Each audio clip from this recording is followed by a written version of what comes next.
Hola, ¿qué tal? ¿Cómo les va? Bienvenidos, un miércoles más, en esto que hemos denominado controversias a través de la televisión pública fueguina.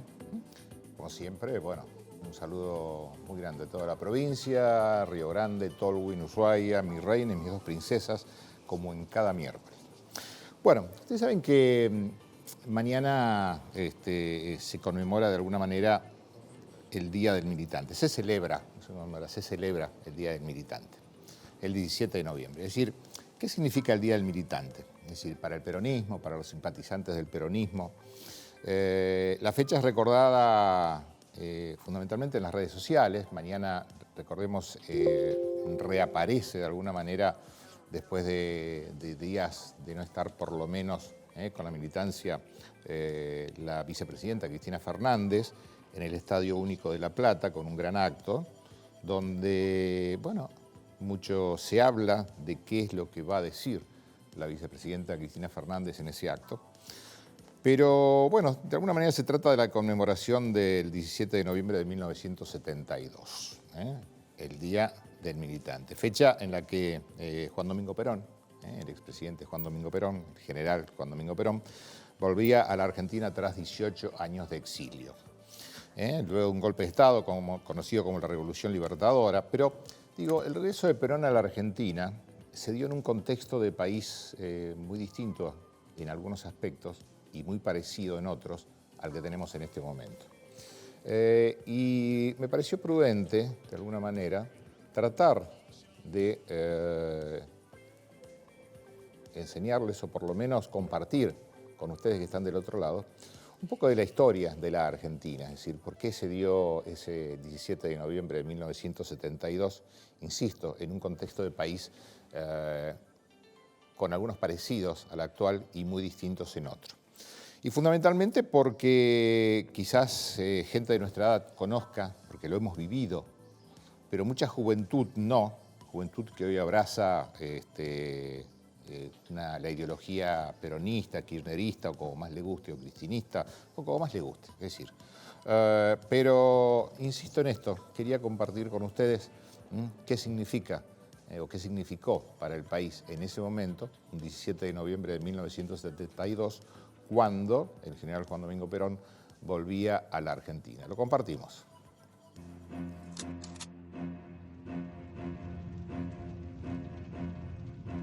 En los primeros días de 1970, el clima político en la República Argentina es de agitación e incertidumbre. Las grandes movilizaciones populares, iniciadas un año antes con el Cordobazo, dejan a la dictadura del general Juan Carlos Onganía en una situación de extrema debilidad. En el mes de mayo, un acontecimiento acelera el conflicto. Un comando armado de la naciente organización Montoneros secuestra y posteriormente ejecuta al expresidente de facto Pedro Eugenio Aramburu. Días después, Onganía es destituido. En su lugar, las Fuerzas Armadas designan presidente a Roberto Marcelo Levingston, un militar casi desconocido, representante del sector nacionalista del ejército. Detrás del nombramiento de Levingston está el general Alejandro Agustín Lanusse, verdadero hombre fuerte del gobierno militar.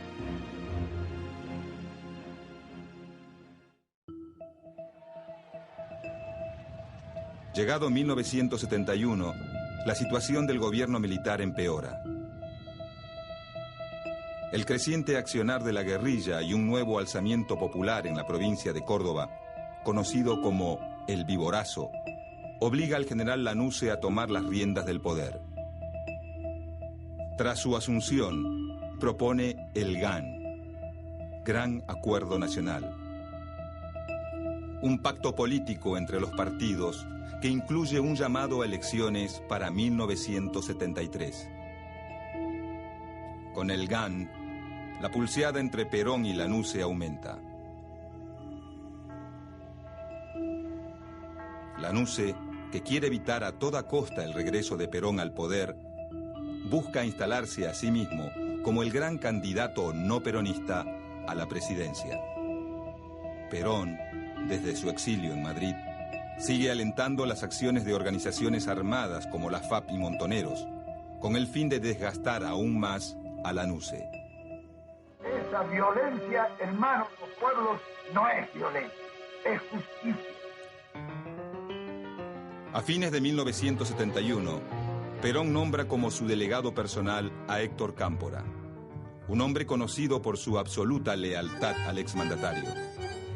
También crea el Frente Cívico de Liberación Nacional, Fresilina, denominación con la que el peronismo, en alianza con otros partidos, planea presentarse a elecciones. Para los primeros meses de 1972, la estrategia del GAN no prospera. Lanusse, convencido de que no logrará nada de Perón, crea una cláusula que le impide presentarse como candidato a la presidencia. A pesar de esta maniobra, el 17 de noviembre de 1972, tras 17 años de ausencia, Perón regresa de España y vuelve a pisar suelo argentino.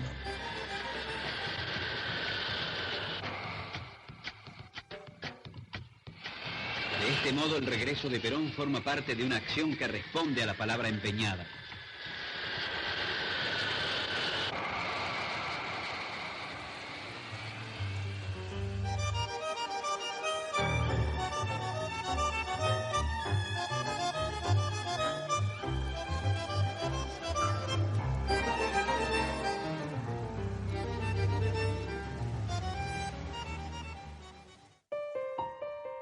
Durante el breve lapso de tiempo que permanece en el país, Perón no se encuentra con Lanusse.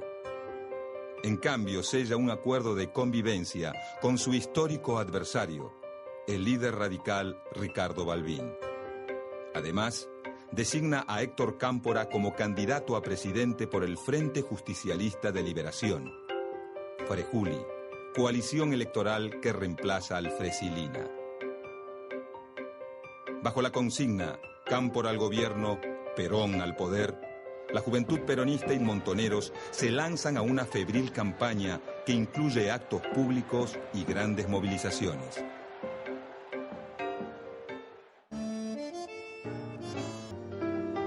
Mientras que para la derecha del partido, Perón es el único con la autoridad suficiente como para acabar con lo que ellos llaman la infiltración marxista.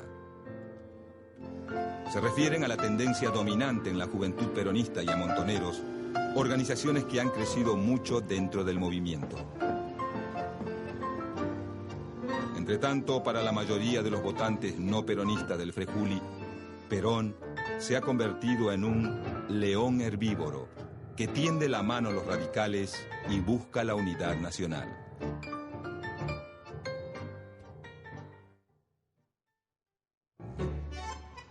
El 11 de marzo de 1973, el país concurre masivamente a las urnas. Al finalizar el escrutinio, la fórmula Héctor Cámpora, Vicente Solano Lima, se impone con más del 49% de los votos. Ante la contundencia de la victoria y pese a no llegar al 50% que marca la ley, los militares aceptan el triunfo del peronismo. En consecuencia, el 25 de mayo de 1973, Héctor Cámpora, el tío, como lo llaman sus seguidores, asume como presidente. En las calles, miles de jóvenes festejan la llegada al gobierno de un proyecto nacional y popular que dice oponerse de manera tajante al imperialismo. Durante la presidencia de Cámpora, la izquierda del peronismo ocupa puestos importantes en el gobierno. Sus candidatos ganan las gobernaciones de provincias consideradas clave, como Buenos Aires, Córdoba y Mendoza, así como varias bancas en la Cámara de Diputados. La juventud peronista obtiene el control de todas las universidades nacionales y logra ubicar a dos de los suyos en el gabinete. Esteban Rigui como ministro del Interior y Juan Puig en las Relaciones Exteriores. Por expreso pedido de Perón, la cartera económica queda a cargo de José Berg Helbart, un empresario de ideas nacionalistas que busca dinamizar la economía argentina mediante el impulso a la exportación de bienes industriales pero sin descuidar las exportaciones agrícolas. Siguiendo directivas de Perón, la CGT y los sectores empresarios nacionales firman el Pacto Social, un acuerdo para mantener el crecimiento económico sin caer en la inflación.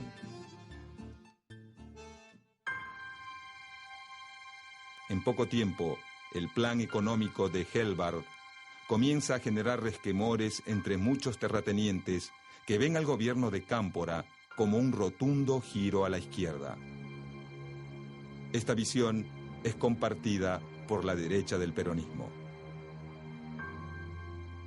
Por el contrario, los sectores más combativos, que pensaban que con Perón se iniciaba la patria socialista, encuentran al nuevo gobierno demasiado moderado. El conflicto dentro del peronismo no tardará en explotar.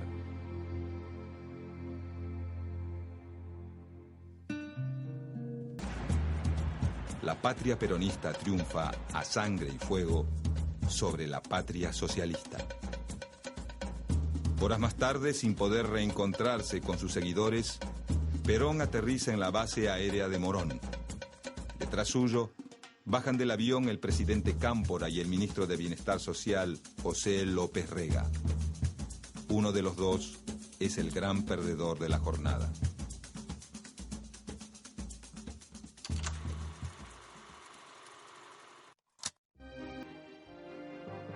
Tres semanas más tarde, tras 49 días en el ejercicio de la presidencia, Héctor Cámpora renuncia. El poder ejecutivo queda en manos de Raúl Lastiri, presidente de la Cámara de Diputados y yerno del ministro López Rega. Lastiri llama a elecciones nacionales. A esta altura, nadie duda que el próximo presidente será Juan Domingo Perón. El viejo líder, tratando de aplacar las disputas dentro del movimiento, nombra como compañera de fórmula a su esposa, María Estela Martínez Cartas, más conocida como Isabelita. Finalmente, el 23 de septiembre de 1973, la fórmula Perón-Perón triunfa en las elecciones con el 62% de los votos.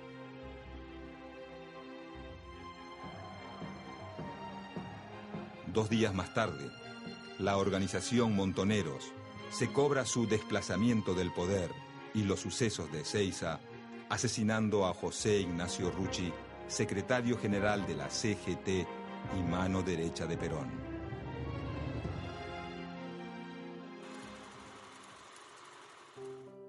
El 12 de octubre de 1973, Juan Domingo Perón se coloca por tercera vez la banda presidencial. Los sectores ortodoxos del movimiento aprovechan la victoria para encaramarse aún más en el poder y desplazar definitivamente a la izquierda del partido. López Rega acapara el gabinete de ministros, designando en puestos importantes a varios de sus colaboradores. Desde el Congreso, los legisladores ortodoxos impulsan una nueva ley sindical que deja fuera del juego a los gremios clasistas. Al mismo tiempo se modifica el Código Penal, autorizando a reprimir las huelgas de los sindicatos opositores y las actividades de los grupos considerados subversivos.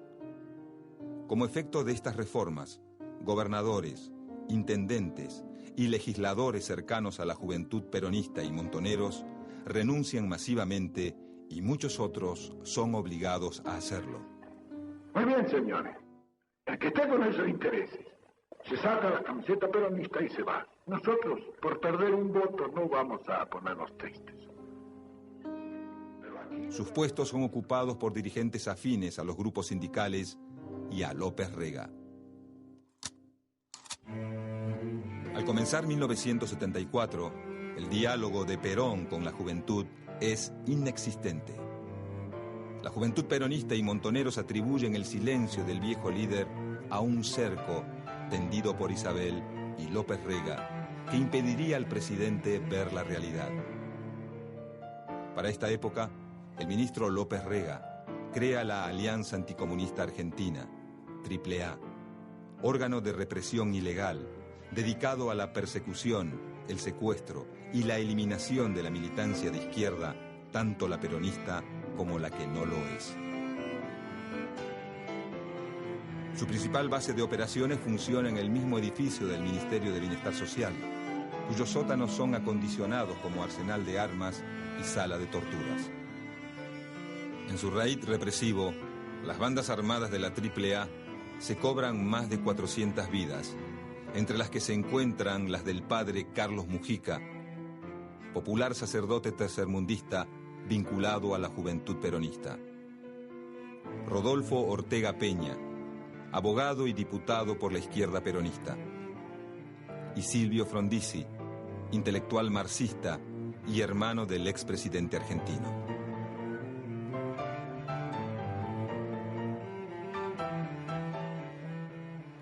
Un nuevo 1 de mayo, esta vez de 1974, Perón vuelve a encontrarse con sus seguidores en el lugar fundacional del movimiento, la Plaza de Mayo. La juventud peronista y montoneros esperan con gran expectativa las palabras de su líder. 21 años, y en este mismo balcón, y con un día luminoso como el de hoy, hablé por última vez a los trabajadores argentinos. Fue entonces cuando les recomendé que ajustasen sus organizaciones porque venían días difíciles. No me equivoqué, ni en la apreciación de los días que venían, ni en la calidad de la organización sindical, que a través de 20 años, pese a estos estúpidos que gritan...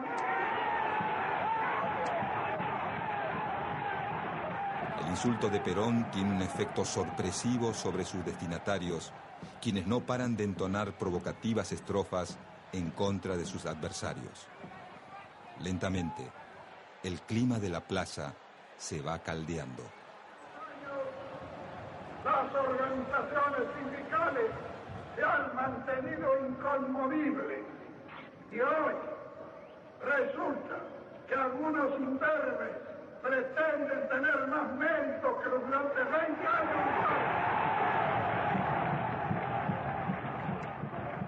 Inmensas columnas de la juventud peronista y montoneros comienzan a abandonar el acto.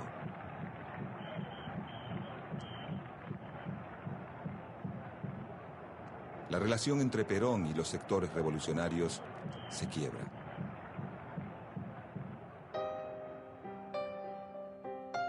La ruptura de Perón con la juventud se da en un contexto de crisis económica. Si bien el pacto social había conseguido frenar la inflación, una nueva crisis mundial pone a la economía argentina al borde del abismo. Pero la crisis económica no es la peor noticia de 1974. El 1 de julio, a los 78 años de edad, Perón muere. Ante la desaparición del viejo líder, el peronismo y el país olvidan por unos pocos días sus diferencias. Militantes revolucionarios y dirigentes ortodoxos hacen fila frente al Congreso para verlo por última vez.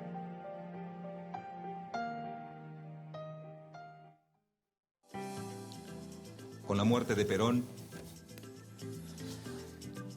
de alguna manera quisimos con ustedes compartir esto, porque como decíamos, el Día del Militante, el Día de Militancia, el 17 de noviembre de 1972, cuando regresaba Perón al país, se daba en un contexto de país muy especial, ¿no? Algunos dirían que cualquier similitud con la realidad es pura coincidencia, todo esto que les he mostrado, pero también habría que tener en cuenta que algunos dicen, y lo plantean, dicen que para mirar el futuro no hay que mirar atrás, pero sí tenerlo en cuenta. Luego de la pausa va a estar con nosotros el presidente del Consejo Deliberante de nuestra ciudad. Estamos hablando del concejal Juan Carlos Pino. Vamos a hablar de la realidad nacional y de la realidad provincial, por supuesto.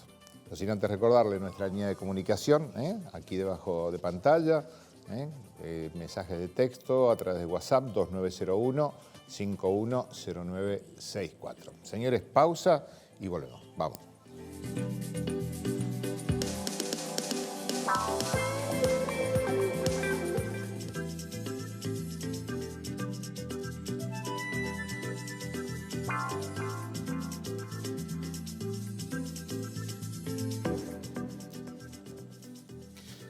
Seguimos, lo decíamos, estamos con el presidente del Consejo Deliberante de nuestra ciudad, de Ushuaia, el concejal Juan Carlos Pino. Gracias por aceptar el convite. No, por favor, gracias a usted por la invitación, por supuesto, agradecido de esta invitación. Hacía tiempo que no nos veíamos. Sí, hace tiempo, la verdad que hace tiempo. Por lo menos aquí en la televisión. Sí. Bueno, de alguna manera yo pretendía humildemente tratar de...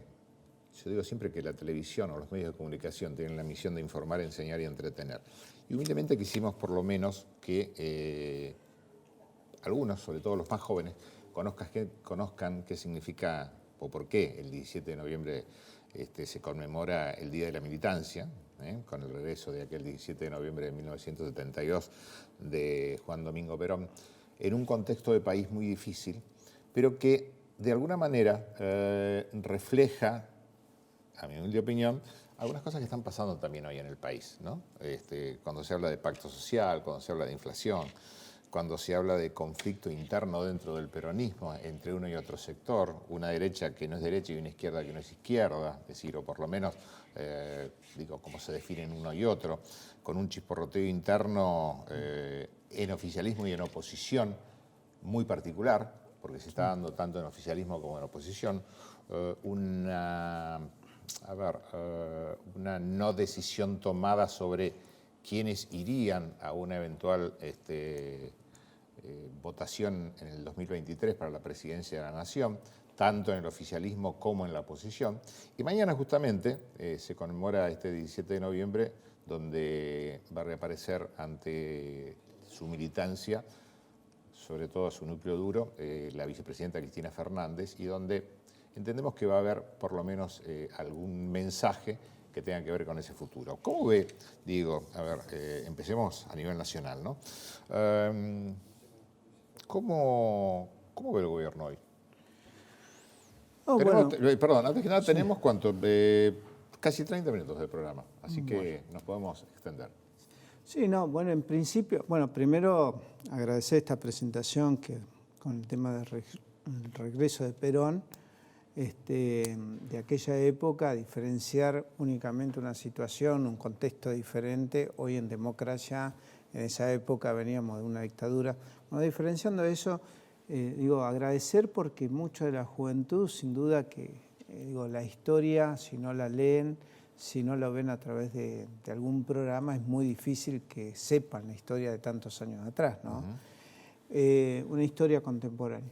Respecto al país actualmente, creo que hay que tener en cuenta algunos parámetros que en la Argentina se han dado en estos últimos años que tienen que ver con la pandemia. A partir de la pandemia, primero un endeudamiento que hubo de 45.000 millones de dólares, donde realmente se endeudó a la Argentina, donde hay que pagar esa deuda, y que realmente nos junta a todos los argentinos justamente con esa deuda. Estamos atados por mucho tiempo.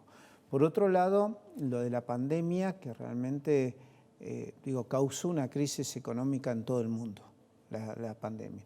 Pero por otro lado, también una guerra que tampoco nadie preveía y que ha afectado al mundo en general y también a la Argentina.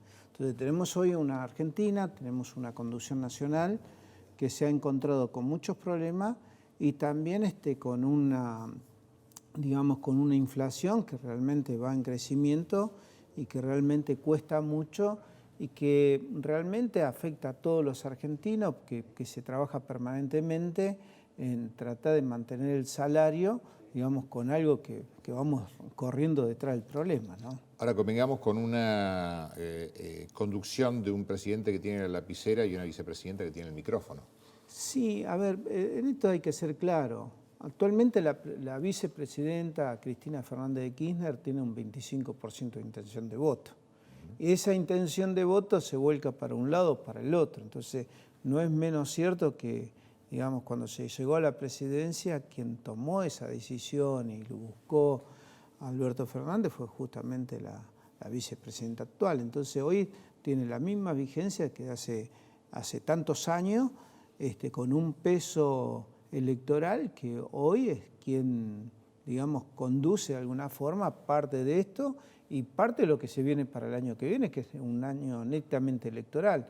Entonces, hoy tenemos una conducción nacional donde realmente está con muchos problemas que se están tratando de resolver con un acompañamiento de todos los sectores del peronismo, con todas las gobernaciones que están acompañando a este presidente, pero que sin duda que estamos, digamos, en un periodo realmente muy difícil y que el salario se va discutiendo permanentemente, ¿no? Ahora, en definitiva, el votante, el ciudadano, con estos chiporroteos que yo lo planteaba, no solamente se dan dentro del oficialismo, sino también en la oposición, con estas indefiniciones que hay respecto a ver, el futuro del país, a lo que venga o a lo que viene. Es como que la gente, el futuro votante está un poco harto de todo esto, ¿no? De la pelea intestina política, fundamentalmente de dirigentes que han votado y otros que no lo han votado, pero que quizás lo votarían en la próxima. Sí, bueno, eso se da, no, digamos, se da en todo, en muchas ocasiones con muchos dirigentes que digamos que son acérrimos opositores o no, pero sí internamente lo que quiero destacar es que el peronismo, una vez que define quiénes son los candidatos, toma una decisión. A ver, estamos en un año preelectoral. En ese año preelectoral hay distintos sectores, no hay grandes sectores emergentes en la Argentina. O sea, si hoy buscamos candidatos en la Argentina, no hay grandes emergentes. Lo que sí yo tengo que destacar es que recientemente hubo una elección en Brasil, donde Lula ha sido electo por tercera vez en Brasil, y que realmente muchos esperaban, parecía que no era imposible, y se ha dado. En la Argentina se puede dar lo mismo también. Entonces hay una esperanza dentro del justicialismo a través de Cristina Fernández de Kirchner, que pueda ser también una candidata y que se pueda dar esa situación en la Argentina. Como también puede suceder que se tome la decisión que sea otro el candidato y que Cristina acompañe, pero me parece que, usted lo decía hoy, que mañana seguramente algún mensaje va a haber. Ya el acto anterior creo que dejó otras definiciones, digamos que modificó el tablero político de alguna forma, ya no se piensa como antes, algunos lo ven como candidata, antes se decía que podía acompañar a determinado candidato, y mañana seguramente va a haber algún mensaje que defina también para los justicialistas. Y después, sin duda, que a nivel nacional, yo lo digo siempre, ¿no? Si uno busca emergentes dentro del justicialismo o fuera o en el resto de los partidos políticos, son contados. No es que hay muchos emergentes hoy, candidatos potables para la presidencia, ¿no? Para Juan Carlos Pino, ¿tiene que haber PASO o no? Sí, yo creo que sí. A ver, las PASO han sido una herramienta. Algunos piensan que no, otros que sí, pero en definitiva creo que ha sido una herramienta que se instaló en su momento. Yo fui candidato por las PASO en su momento, ya por el año 2013. Creo que nos dio la instaurada por Kirchner. Por eso le digo, pero realmente para nosotros ha sido una herramienta para todos aquellos candidatos que no tenían posibilidades. Algunos están en desacuerdo hoy, pero me parece que es una muy buena herramienta, digo, para que todos tengan la misma posibilidad, porque esto le da la posibilidad, la misma cantidad de salida que puede tener un candidato fuerte como un candidato pequeño. La distribución de los espacios publicitarios son equitativos para todos los candidatos. ¿Y por qué cree que justamente la inhabilitación de una posible PASO proviene justamente del sector, en este caso de la vicepresidenta Cristina Fernández, que de alguna manera fue su marido quien las impuso? ¿Por qué cree, digamos, íntimamente que no quieren las PASO? Yo creo que, en estas elecciones que vienen hay distintos matices, puede ser distintas perspectivas que uno puede llegar a ver.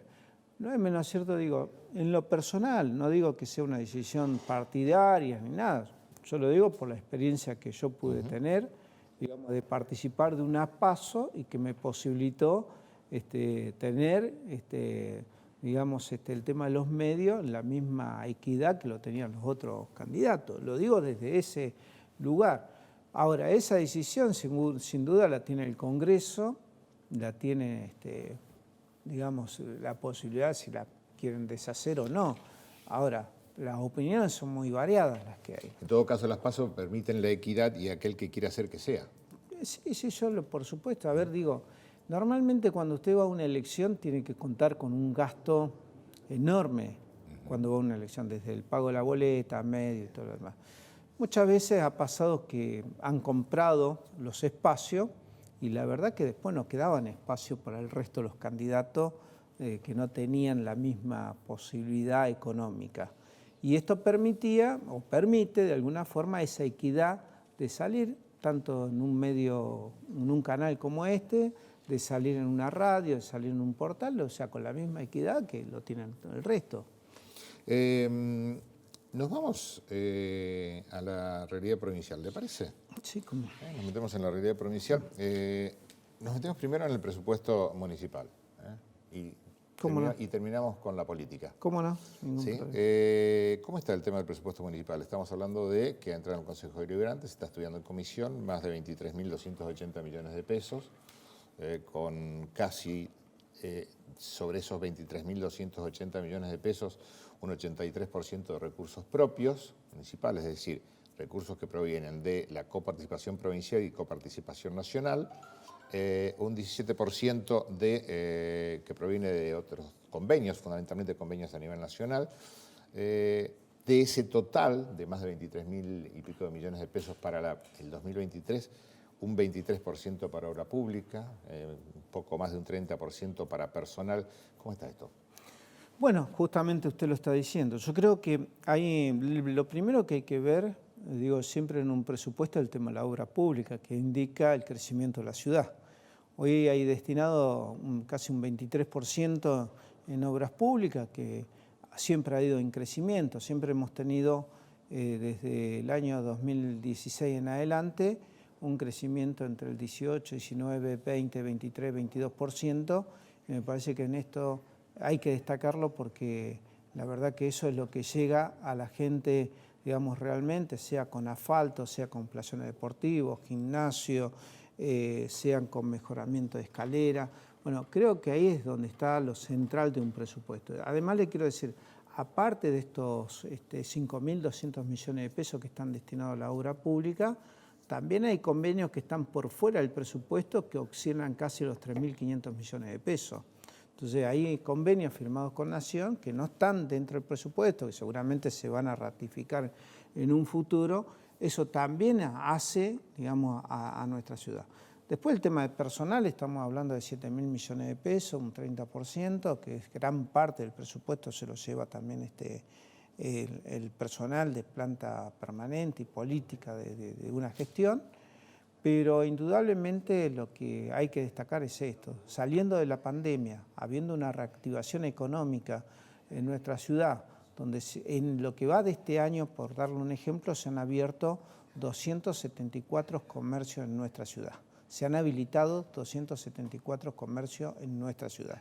Eso indica que la reapertura económica en nuestra ciudad, saliendo de la pandemia, va en crecimiento. Entonces, digo, acompañar todo ese crecimiento desde un Estado a través de la obra pública y mejorando nuestras condiciones para que el mayor ingreso que hoy tienen en nuestra ciudad es lo del turismo. Entonces, en eso tenemos que darle una protección, pero además tenemos que darle un encauce donde realmente este crecimiento, destacando por supuesto que nuestra ciudad es netamente turística ya. ¿Qué pasó con el tema del impuesto al turismo? No hubo... ¿No hubo quórum? No, pero a ver, digo, no era un... A ver, hay algunos impuestos que están en el país y en otros países que tienen que ver con el tema de pernoctar, con el tema de la estadía. Sí, yo recuerdo, por ejemplo, digo, Bariloche, sí. Por sí, mencionar un lugar, ¿no? Sí. Bariloche estaba cobrando no fue en enero o febrero de este año, algo así como 120 pesos diarios, por una que en definitiva no llegaba ni a una tercera parte de un café. Sí. ¿No? Claro.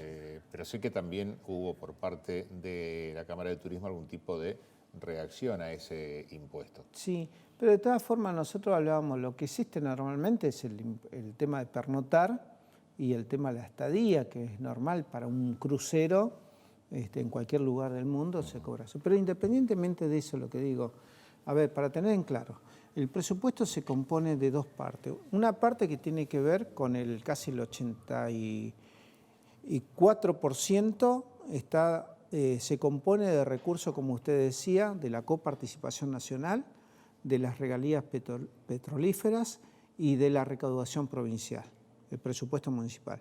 Únicamente el 16% es recaudación municipal.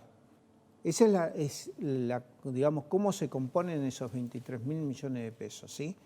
Nosotros, de ese 19%, digamos, que tiene el presupuesto de los 23.000 millones de pesos, el 19% se compone de eso, ¿no? Que está dividido en dos partes. Después, recaudación propia, que tiene que ver con recaudación digamos, del impuesto del automotor, impuesto inmobiliario, tasas generales, es un 16% de la recaudación. Es muy baja respecto, siempre el Estado, digamos, a partir de la pandemia fue un 12%, ha ido en crecimiento y está en el 16%. Digamos que la mayor parte está relacionada. Lo mismo pasa en provincia, no es que el Estado municipal es el que menos recauda. En la provincia el presupuesto del 80% se compone con recursos nacionales, de regalía es muy poca la recaudación, digamos, local. Pero nosotros lo que sí entendemos que de este presupuesto es la mayor parte hay que destinarla a lo que tiene que ver con obras públicas. Y a eso apuntamos. Hoy estuvo la secretaria de Planificación, Muñiz Icardi, y explicaba justamente muchas de las obras que han sido licitadas, pero que han sido, muchas de ellas fueron desestimadas o no cumplieron con determinadas. Entonces, se han vuelto a licitar. Por ejemplo, el polideportivo, el gimnasio de Andorra, es la tercera vez que se licita. Nos tenemos que ir a una pausa, Sí. pero le dejo una pregunta, porque Sí. nos metemos ya luego de la pausa en la parte de coyuntura política provincial. En el PJ, en el Partido Justicialista, las piezas están acomodadas con vistas a las elecciones del 2023, pero responde después de la pausa. ¿Cómo no? Señores, pausa, estamos con el presidente del Consejo Deliberante, Juan Carlos Pino. Pausa, la última y volvemos.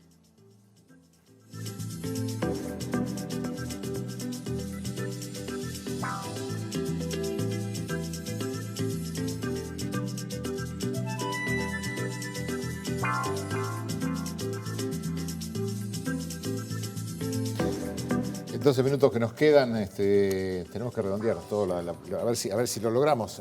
Sí, cómo no. Porque aparte que quiero... ¿Le gusta el deporte a usted? Sí. Vamos a hacer un ping-pong entonces. Bueno, No? pero me queda una pregunta pendiente. Es decir, en el PJ, ¿las piezas están acomodadas con vistas a las próximas elecciones del año entrante? Mire, el PJ, si se junta y logra la unidad, se arregla en 5 minutos el partido. Digo, normalmente cuando el peronismo logra la unidad, después se encolumnan todos los sectores. Así que lo primero que hay que lograr es la unidad. Así que yo digo, hay un trabajo que hacer de por medio. Lo he dicho más de una oportunidad, el peronismo no puede ser una segunda fuerza. Tenemos 25.000 afiliados en la provincia, de los cuales 19.000 son reales. Es un movimiento que tiene hoy la mayor cantidad de afiliados en Tierra del Fuego. Y yo sigo sosteniendo, y esto es una apreciación personal, que el peronismo tiene que ser primera fuerza en caso de conformar un frente o en caso de desorden. Me parece que esa discusión la tenemos que dar y históricamente, desde la Avenida de la Democracia en Tierra del Fuego, el peronismo ha llevado candidatos propios, ¿sí? Incluso desde que se hizo provincia, con Chiquito Martínez, Daniele, Carlos Manfredotti, Cócaro, Bertone, hemos tenido siempre candidatos propios, ¿no? Ahora, 3 intendentes peronistas, más toda una masa de legisladores y demás. ¿Hay coincidencia en esto? No, puede haber que hay algunos que tienen afinidad por la actual gestión provincial, pero son, digamos, apreciaciones o son afinidades muy personales que no tienen que ver con el Partido Justicialista. Yo entiendo que, a ver, digo, a mí, lo comento rápidamente, ¿no? A mí me pasó con la elección de diputados nacional. No estaba de acuerdo con la candidata, el partido tomó una decisión y nos encolumnamos detrás de esa decisión, aún no estando de acuerdo, y trabajamos por esa elección y sacó 36.000 votos en el caso de Carolina Yutrovi, no siendo una afiliada justicialista, pero el Partido Justicialista tomó la decisión de llevar en ese frente a Carolina Yutrovi, aún contra la voluntad que uno tenía, ¿no? Ahora, ¿esa decisión fue mayoritaria y fue una consensuada? esa fue una decisión del Consejo Provincial y una del Consejo Provincial ratificada por el Congreso partidario, que se hizo a través de una videoconferencia. Recuerda que estábamos todavía en tiempo, saliendo ahí del tiempo de la pandemia. Sí, no quiero recordar la ¿Sí? pandemia, pero bueno, nos pasa a pero todos. se hizo a través de una videoconferencia, un Zoom, donde realmente participaron varios de los congresales. Sin duda que hay algunos que no estuvieron de acuerdo, otros que estuvieron de acuerdo. Pero bueno, una vez que el partido tomó la decisión, tuvimos que... Y esto pasa exactamente lo mismo para el año que viene. Hay que tomar una decisión desde el Partido Justicialista, y una vez que tome esa decisión el partido, sin duda que en mi caso particular siempre voy a acompañar de acuerdo a la decisión que tome, como siempre he sido verticalista una vez que se toma la decisión, voy a acompañar la decisión que tome el Partido Justicialista. Pero hoy las opiniones que hay vertidas en distintos medios son...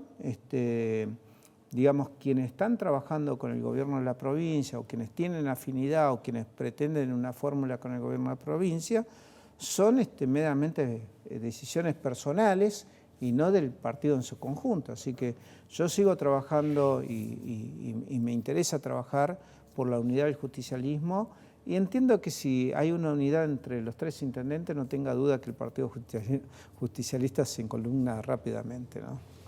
Te quería hacer una pregunta porque días atrás en el programa anterior estuvo con nosotros quien es la vicepresidenta del Partido Justicialista, la legisladora Miriam Martínez, y aparentemente por algunas referencias suyas con algún medio, se sintió de alguna manera ninguneada o dice que no merece algunas declaraciones puntualmente. Dice que usted dijo que la vicepresidenta está agarrada de los pelos. Y habría que preguntarle a Pino por qué hizo estas declaraciones. Bueno, no, la verdad, en primer lugar, pedirle disculpas a la vicepresidenta del partido, porque por ahí se malinterpreta. Lo que sí tengo que comentar, a ver, digo, nosotros en el año 2020 teníamos que elegir autoridades partidarias. Y la verdad es que en medio, le estoy hablando de junio del 2020, nosotros, en nuestro sector, afiliamos 1.400 afiliados nuevos. ¿Sí? En total, el Partido Justicialista en Tierra del Fuego afilió 7.000 afiliados nuevos. Teníamos en octubre-noviembre, que llamar a elecciones. En medio de la pandemia era imposible llamar a una elección. Entonces lo que se hizo una lista de unidad, donde algunos querían participar, no pudieron. Bueno, se utilizó un sistema de tipo mail, digamos, digital, de decir, vamos a hacer una elección, y más que nada fueron avales, pero no es una lista que fue votada, digamos, por los afiliados, donde realmente fueron y metieron el voto en la urna. Entonces, esta aclaración la hago. Y le digo más, yo desistí de participar de la elección por una cuestión de salud, y también por una cuestión de que no coincidía con lo que se estaba haciendo. Y le digo porque me ofrecieron, lo digo claramente, tuve la posibilidad de ser presidente del Consejo Departamental. Departamental de Ushuaia. Sí, Departamental de Ushuaia, de tener compañeros en el Consejo Departamental, en el Provincial y en el Congreso Partidario. Y desistí justamente porque me parecía que este sistema que se estaba utilizando para regularizar el partido y que no quedara acéfalo, y en esto lo tomó una decisión siendo vicepresidenta del partido, junto con la presidenta del partido, que era Rosana Bertone, de decir, bueno, que se llame a elecciones, y se utilizó este sistema virtual, si se quiere, de alguna forma, con la cual yo no coincidía, por eso no integro el Partido Justicialista, o sea, no soy autoridad partidaria. Ahora, no significa, las 200 autoridades partidarias que están, sí, por supuesto que han sido avaladas por esas 200 personas, pero no participaron los afiliados en una elección, ¿sí? Esa aclaración la hago porque cuando digo se armó una lista consensuada para decir que el partido se lleva adelante de esa forma, para que no quede acéfalo, ¿no? En 2 minutos hacemos un ping-pong. ¿Cómo no? Yo le voy a mostrar una serie de fotos y trate de ver si lo podemos definir en 1 o 2 palabras. Es decir, ¿qué opina de cada uno de estos ¿Cómo no? personajes? Empezamos con la primera. A ver. 2 palabras. Y la verdad que lo que se me ocurre en primer lugar es que es difícil la gestión que tiene.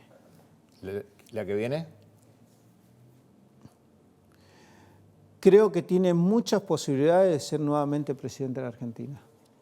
¿Seguimos? Nos metemos en la oposición. No comulgo con la derecha en absoluto en nada, ¿no? A ver, ¿quién sigue? Unión Cívica Radical. Y no lo veo como un emergente con posibilidades.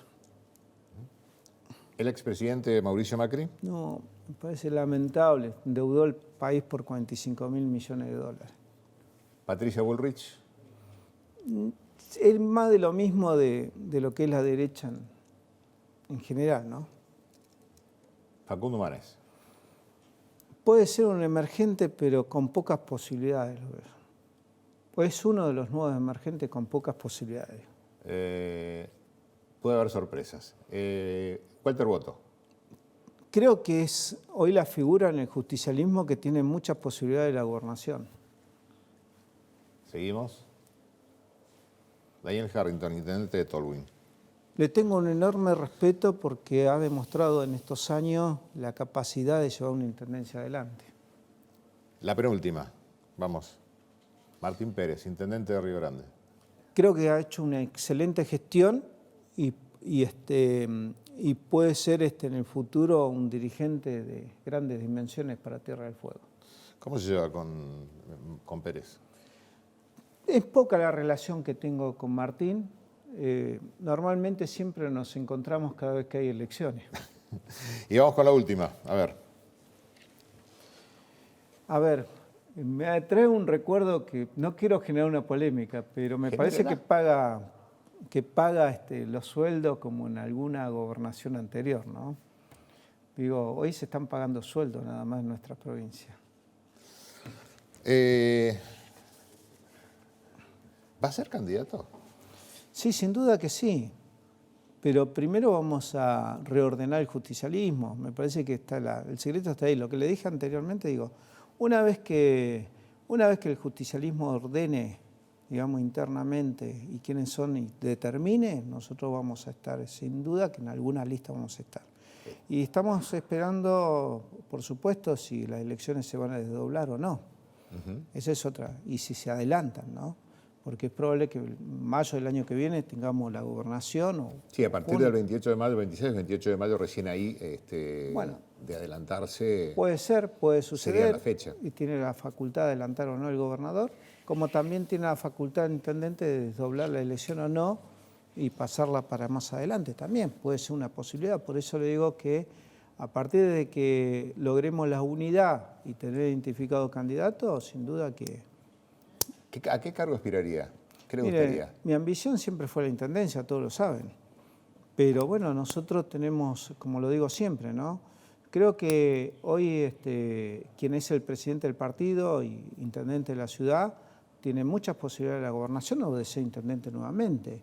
Así que realmente nosotros vamos a trabajar en función de un proyecto de unidad en Ushuaia, junto con el intendente Walter Boto, y tomaremos la decisión que haya que tomar allá por marzo, sin duda, ¿no? ¿Qué no le pregunté que le hubiese gustado que le preguntase? No, mire, la verdad que nosotros... 30 segundos nos quedan. Sí. No, mire, si hay algo que nosotros tenemos y que realmente sentimos realmente un respaldo es con la gente cada vez que vamos a un barrio, cada vez que vamos a una reunión. Hemos estado en distintos sectores trabajando silenciosamente, porque no hacemos publicaciones, pero realmente sentimos acompañamiento y creo que tenemos mucho para dar en nuestra ciudad, trabajar para que la ciudad siga mejorando, y un solo tema que me interesaría en el futuro, me están haciendo así. que era la ampliación del ejido urbano, pero lo dejamos para otro programa. Para otros programas. Me interesa. Bueno. Gracias, Pino. ¿Cómo no? Muy amable. No, gracias a usted por la invitación. Señores, como siempre, nos vamos hasta, si Dios quiere, el próximo miércoles, en esto que hemos denominado Controversias. Que tengan una muy buena semana. Chau.